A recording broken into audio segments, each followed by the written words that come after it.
12 years ago, my life took a turn I never saw coming. My ex-husband, Mark, 38 at the time, decided that being a father wasn't for him. After 5 years of marriage and 2 kids, he told me he couldn't handle the responsibilities of parenthood and wanted to focus on building his career. He said he felt trapped by family life and needed to be free to reach his full potential. It was like a gut punch. One day, I thought we were a team trying to navigate the chaos of raising a family. The next, I was a single mom with 2 kids under 5, trying to make sense of how everything fell apart. At first, I thought Mark might come around, that he was just overwhelmed by the pressures of parenthood and would eventually realize what he was leaving behind. I held on to a small, foolish hope that he'd wake up one day, see Liam and Ava's faces in his mind, and decide they were worth fighting for. But he didn't. He left without much of an explanation, barely saying goodbye. A week later, I was served with divorce papers. The swiftness of it all was shocking. One day, we were a family, fractured, yes, but still together. The next, he was gone. He didn't fight for custody, not even joint custody. It was as though he didn't want the reminder of what he'd walked away from. The court ordered him to pay the bare minimum in child support, and he agreed without argument. Then, just like that, he moved to another state and cut off all contact. It was as if he wanted to erase us from his life entirely. Liam was 5 at the time, old enough to notice and ask questions. He'd come up to me with those big, innocent eyes and ask, "Where did Daddy go? When is he coming back?" How do you answer that? How do you explain to a little boy that his dad chose to leave? I tried my best, telling him that Daddy had to go away for a while, but it didn't stop him from asking. He waited by the window some nights, watching the driveway, as if Mark might pull in at any moment. Ava was just 3 then, too young to understand what was happening, but not too young to feel the change. She'd wander the house, calling out for him. "Daddy, Daddy," she'd say, her little voice echoing through the quiet. It was heartbreaking. I'd scoop her up and hold her tight, but no amount of hugs filled the void he'd left behind. I was 34 at the time, and suddenly the entire weight of our little family was on my shoulders. I had a steady job, but it wasn't enough to cover everything. The child support barely made a dent in the bills. Those first few years were a blur. Every day felt like an uphill battle. I'd wake up before the sun to pack lunches, rush the kids to daycare, and head to work. After 8 exhausting hours, I'd race back to pick them up, make dinner, help with homework, and squeeze in a bedtime story before collapsing into bed myself. There were nights I barely slept, lying awake and worrying. Would I be able to pay the rent this month? Could I afford Liam's school supplies or Ava's dance class? Would my kids grow up thinking they weren't enough because their dad had left? The worry was constant, a weight that never lifted. Liam, even as a little boy, seemed to sense my struggles. He was always the quieter, more introspective one, taking on more than a child ever should. He'd do these small, sweet things to try and help. Once, when I was particularly stressed about money, he brought me the few dollars he'd saved from his allowance and held it out to me, saying, "Mom, I think you need this more than I do." It broke my heart and made me so proud of him all at once. He tried to fix things around the house with his little plastic toolkit, banging on loose cabinet doors and insisting he could take care of it. He'd keep Ava company when I was too busy, reading her picture books or helping her color. Liam carried so much weight on those small shoulders, and while I was grateful for his thoughtfulness, I worried constantly about the toll it was taking on him. Ava, on the other hand, was a firecracker. Even as a toddler, she was stubborn, full of energy, always asking questions and testing boundaries. She had this fierce determination about her, a spirit I admired and encouraged. I also saw how deeply she felt things. As she grew older, Ava started to struggle with feelings of rejection. She wouldn't talk about it directly, but the signs were there. She'd make little comments that broke my heart, like when she'd point out that her friends' dads came to their soccer games, or how Father's Day at school was her least favorite day of the year. One time she came home upset because the teacher had asked everyone to make a Father's Day card and she didn't know what to write.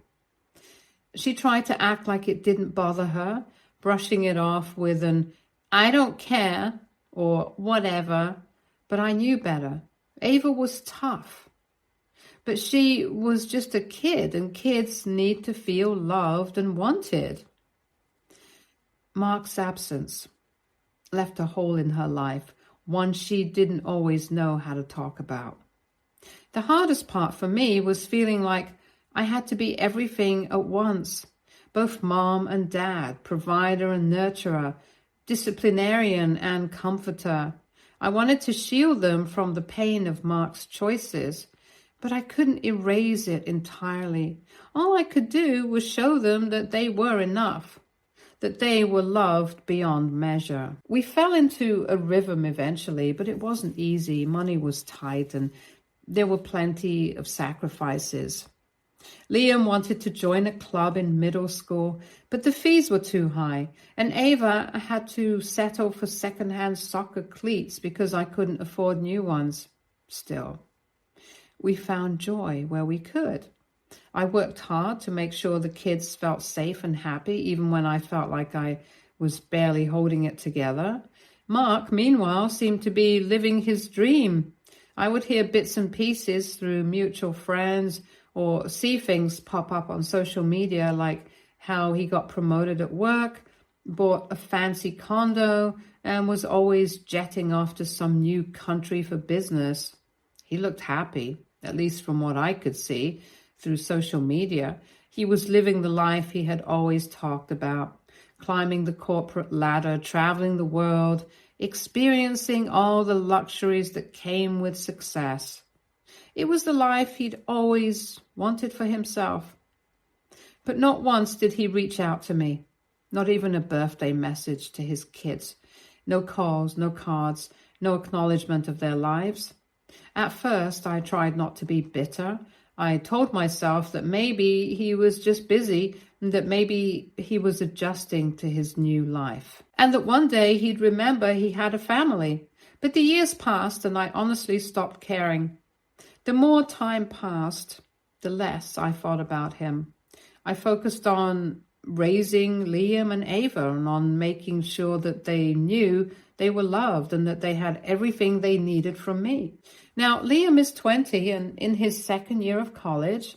He's studying engineering, works a part-time job, and is thriving. He's still quiet, but has grown into a thoughtful, resilient young man. Ava, now 17, is in her senior year of high school and preparing to graduate. She's as strong-willed as ever, talking about applying for so many prestigious colleges. They've both grown into incredible people despite everything. Then, out of nowhere, Mark sent me an email last week. He's 50 now and recently retired. Apparently, after selling a company he helped build, he said he's been reflecting on his choices and wants to reconnect with the kids. He mentioned setting up a trust fund for them and said he hoped it could be a way to start fresh. He claimed he wanted to make amends and hoped I could help facilitate a meeting. It was bizarre, like reading a message from a stranger. I told the kids about it because they deserved to know. Liam was indifferent, saying, He made his choices. Ava, however, was furious. She called him a stranger and said she didn't want anything to do with him. I could see the hurt behind her anger, though. It's one thing to feel abandoned, but it's another to have that person suddenly try to come back into your life as if nothing happened. I haven't replied to Mark yet. I don't even know what to say. Part of me wants to tell him exactly how much damage he caused by leaving and how his absence shaped our lives, but another part of me thinks it's pointless. What good would it do? The kids are old enough to make their own decisions, and it's clear they don't want a relationship with him right now. Still, I can't help but feel conflicted. Should I encourage them to at least hear him out? Would it be better for them to have some kind of closure? Or am I opening the door for more pain and disappointment? I'm turning to this community because I don't know what the right answer is. Have any of you been in a similar situation? How did you handle it? I don't want to make the wrong choices for my kids, and I feel like I'm walking a tightrope here. Any advice would mean the world to me. Update 1. Hi guys. I want to start by saying thank you for all the support, advice, and kind words. I didn't expect my story to resonate with so many people, and it's comforting to know I'm not alone in navigating something like this. A few of you had questions, and I'll try to answer those as I update you on what's happened since my last post. This situation has been a whirlwind, but the feedback and encouragement here have been a lifeline for me. First, let me address something a few people pointed out. Why I even considered hearing Mark out. Trust me, it wasn't because I'm a pushover or willing to forgive what he did without thought, but I'm a parent first, and if there's even a 1% chance that Mark's involvement could somehow improve my kids' futures, whether financially or emotionally, I felt I had to explore it. That said, I would never force Liam or Ava to interact with anyone, let alone the man who walked out on them. It was ultimately their decision, and I was always going to respect that. After sitting down with Liam and Ava for another conversation, this time with calmer minds, it became clear we were all on the same page. Both of them firmly decided they didn't want anything to do with Mark, not even his trust fund. They both expressed that any kind of relationship with him felt like an attempt to buy back their love, which they found insulting. Liam said, "I don't want a dime from someone who couldn't even pick up the phone on my birthdays." Ava, always fiery, added that accepting his money felt like letting him off the hook for all the years he missed. So I responded to Mark and kept it short and direct, congratulating him on his success and the sale of his company. I also told him that Liam and Ava had no interest in reconnecting with him or accepting any help, financial or otherwise. I made it clear that their decision was final and based on years of feeling abandoned. I didn't sugarcoat it. I told him as kindly as I could that while his effort to make amends might be coming from a good place now, it was too late. They had built their lives without him.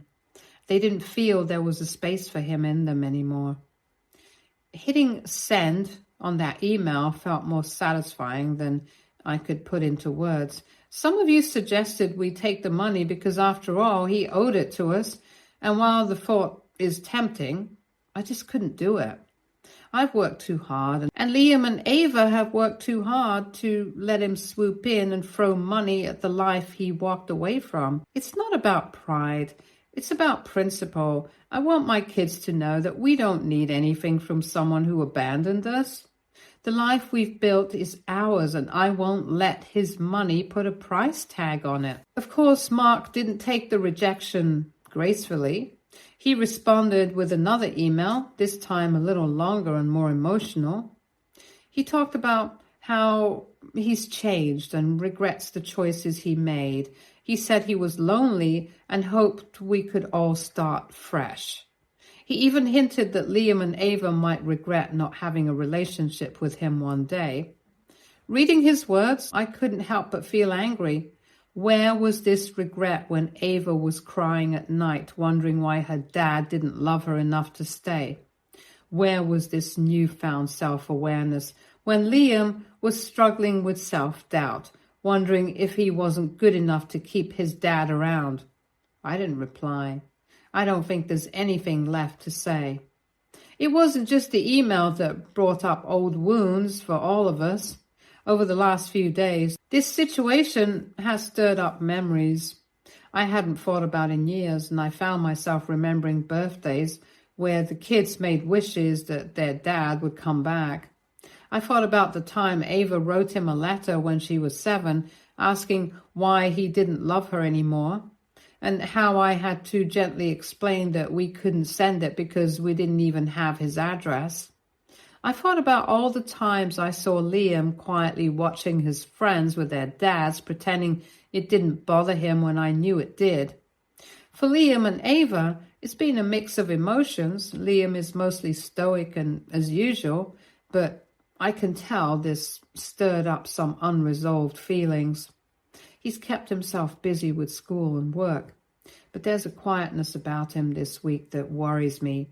Ava, on the other hand, has been vocal about how this has dredged up old wounds. She said it feels like Mark is trying to rewrite history by acting like he cares now when he didn't care then. It's hard to see them go through this, but I'm proud of how they've handled it. They're so strong, even when it hurts. On a personal note, I've been reflecting a lot too. I think part of me always wondered what I'd say to Mark if he ever came back. I imagined I'd have this big moment where I'd finally get to tell him everything I'd been holding in. The anger, the hurt, the betrayal. But now that the moment is here, I don't feel the need to say much at all. I think that's what growth looks like. Realizing you don't need closure from the person who hurt you to move on. A few people here shared stories about reconnecting with estranged parents, and I want to thank you for that. It's been helpful to hear different perspectives. For now, I'm focusing on supporting Liam and Ava as they navigate their feelings about this. I've also decided to start therapy for myself again. I used to go years ago, but life got busy and I let it slip. This whole situation has brought up a lot of unresolved feelings I didn't realize I still had, and I think it's time to work through them. To anyone reading this who's been in a similar situation, thank you for your advice and encouragement. This isn't easy, but it helps knowing that there are others who face these challenges and come out stronger on the other side. I'll keep you all updated if anything changes, but for now, we're focusing on healing and moving forward just like we always have. Update 2. Hello, everyone. When I last updated, I truly believed that we were done with this entire situation. Mark had reached out. I'd responded on behalf of my kids and we'd all moved on, or so I thought. Unfortunately, life had other plans and the situation escalated in ways I wasn't prepared for. Mark showed up at our house. Yes, he came unannounced, standing outside and calling out for Ava and me to open the door. Liam wasn't home at the time. He was at work, and I honestly wish Ava and I hadn't been home either. Seeing him standing there was jarring. He looked desperate, and while a big part of me wanted to ignore him, another part felt like I needed to let Ava see for herself the kind of person he was. Against my better judgment, I opened the door. The moment he stepped inside, Mark launched into a flood of excuses and justifications for his past. He claimed that everything he'd done, the years of silence, the focus on his career, the complete abandonment, was all for us. He insisted that he had left to create a better future for Liam and Ava, to give them a life of comfort and privilege. Hearing him say this was almost surreal, as if he had written history in his mind to make himself the hero of a story that didn't exist. Ava stood there, arms crossed, her face blank, but her silence spoke volumes. I could tell she wasn't buying a single word he said, and neither was I. Mark's words didn't match the reality we lived through. He didn't leave to provide for us. He left because he didn't want the responsibilities of a family.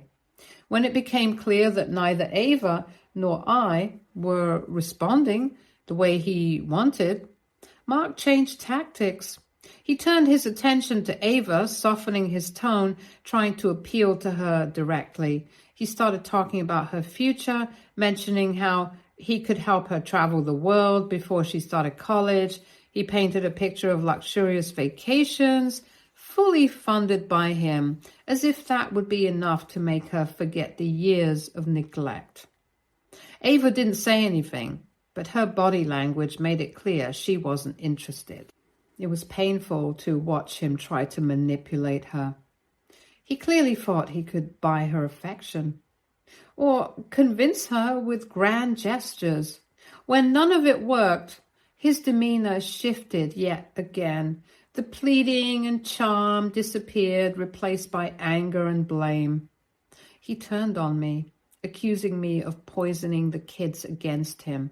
He claimed I had brainwashed them into forgetting all the things he had supposedly done for them when they were younger. Hearing him say that was infuriating. The truth is, I've never spoken ill of Mark to Liam or Ava.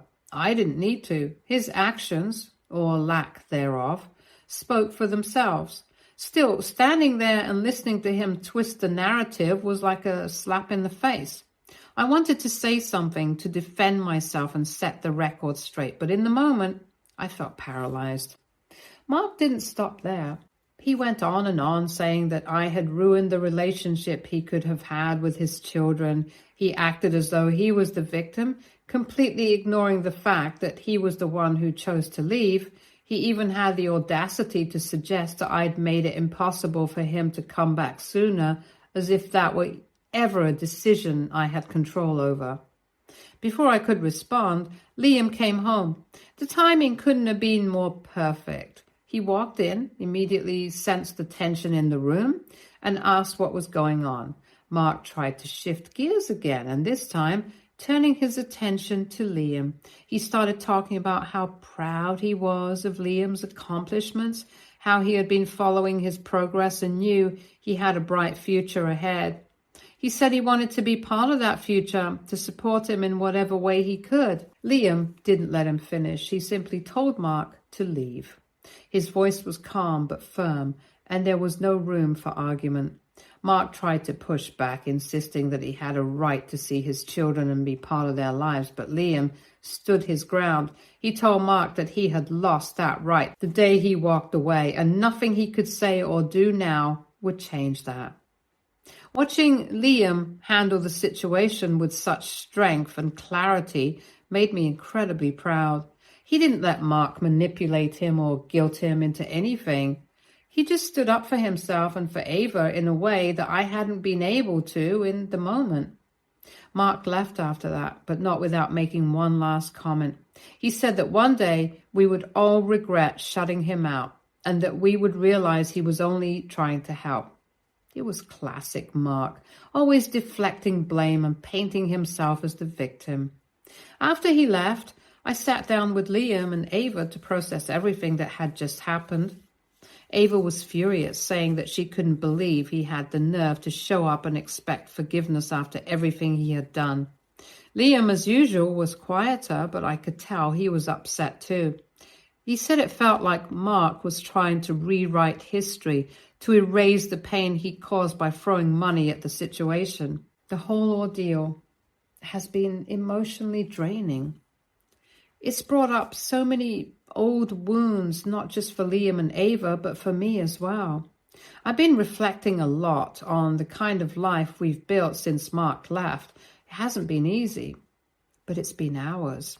We've faced challenges together, grown together, and become stronger because of it. Mark doesn't get to come back now and take credit for any of that. I'm still processing everything that happened, but one thing is clear. We don't need Mark, and we never did. His presence, or lack thereof, doesn't define us. We've built a life that is rich in love and resilience, and no amount of money or empty apologies can change that. Thank you to everyone who's been following the journey and offering your support. It's been a tough few days, but knowing that there are people out there who understand and care has made a world of difference. I'll keep you updated if anything else happens, but for now, we're focusing on healing and moving forward. Update 3. Hi guys, I'm back again. A few days ago, something else happened and I thought you should know. Things have finally come to a close, but it wasn't without one last dramatic encounter. Ava and I were out doing our regular grocery shopping. It was a normal day, nothing out of the ordinary, until we came across Mark. I don't know how it happened, but there he was, standing a few aisles away. I saw him before he noticed us, and for a moment I thought maybe we could just keep moving and avoid any kind of interaction. But of course, Mark spotted us, and he wasn't about to let the opportunity pass. He made a beeline for us and immediately started shouting, drawing attention to himself like always. He accused me of taking the kids away from him, asking if I was happy now that I'd succeeded in turning them against him. He was loud, angry, and completely oblivious to the fact that we were in a public place. Ava stood frozen beside me, and I could feel her tense up as Mark continued his tirade. That was my breaking point. I'd held my tongue before and let him have his say and tried to take the high road, but this time I couldn't stay silent. I turned to him and asked very clearly and loudly how exactly I had taken his kids away from him when he had been missing in action for 12 years. I asked him where he was during the birthdays, the holidays, the milestones. Where was he when Liam was struggling in school or when Ava needed someone to cheer her up at her dance recital? I reminded him that he was the one who chose to walk away, not me, and that his absence was entirely his doing. Mark didn't have an answer to any of it. He just stood there, stunned, and I let out 12 years' worth of frustration. For the first time, I wasn't holding back. I wasn't polite or measured. I was honest, and it felt good. It felt like finally closing a chapter I didn't even realize was still open. But then I noticed people starting to gather. Shoppers were stopping to watch, their carts idling as they stared at the scene Mark had created. And that's when I realized I'd said enough. I didn't need to prove anything to him or anyone else. Ava and I turned to leave, but Mark tried to follow us, still shouting something about how I'd ruined his relationship with his kids. Thankfully, a store employee stepped in. He got in between us, and Mark told him very firmly that if he took one more step, they would call the cops. Mark looked like he wanted to argue, but must have realized he had no leg to stand on. He backed off, and Ava and I left the store. On the way home, I kept replaying the encounter in my head. I just cannot describe how emotional I felt. A little bit of relief, anger, sadness, and even a bit of guilt for losing my temper in public. Ava was quiet for most of the ride, but when we got home, she told me she was proud of me for standing up to him. That meant the world to me, because all I've ever wanted is to show my kids that they deserve better than what Mark gave them. Since that day, Mark has disappeared. None of our friends or family has heard from him, and honestly, I don't care to know where he is as long as my kids and I are safe. That's all that matters. He's proven time and again that he's only interested in causing chaos, and I'm done letting him have any influence over our lives. This whole experience has reminded me of what's truly important. Liam and Ava. Liam is all grown up now, but I know this situation has impacted him deeply. He's always been the quieter one, keeping his feelings to himself, but I can see how much this has weighed on him. I'm keeping an eye on him and making sure he knows I'm here for him if he ever wants to talk. As for Ava, I can tell she's still processing everything. She's strong and independent, but she's also only 17, and this has been a lot for her to handle. I've decided to sit down with her and discuss whether she feels the need for therapy. I want her to have all the tools she needs to heal and move forward. And if talking to a professional can help, then that's exactly what we'll do. Through all of this, I've realized how important it is to focus on the life we've built together, the three of us. We don't need Mark, and we never did. Liam and Ava are incredible young adults, and I couldn't be prouder of them. We've weathered so many storms together, and each one has made us stronger. I can't thank you all enough for the support and kindness you've shown me through this journey. Sharing my story here has been cathartic in a way I didn't expect, and the advice and encouragement I've received have meant more to me than I can say. For now, I'm putting this chapter behind us and focusing on the future, a future where we are safe, happy, and free of Mark's shadow. Thank you for being here for us. Stay tuned for more stories from our girl relationships.